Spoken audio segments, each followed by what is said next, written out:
gonna spend the night in IKEA.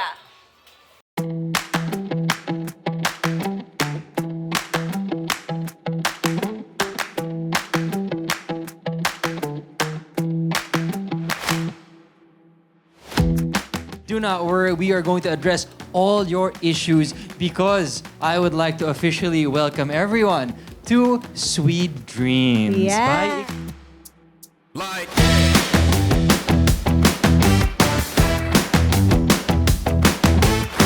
Thank you for accepting the invitation to sleep in IKEA. It's first time we do that, but don't worry, we have enough with beds and good mattresses for all of you.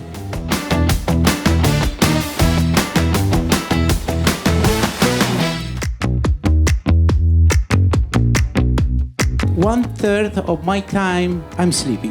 Why I say that is because we are here to, share with you how important is the sleeping time.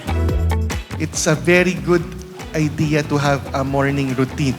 Na get up, move, you can eat.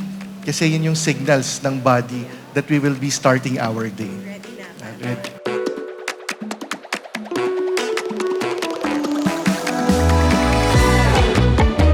We in IKEA, we have reduced over 2,000 articles, the prices cross over the range. And why we did this is part of our mission in Philippines. What we say in IKEA is we are for the many.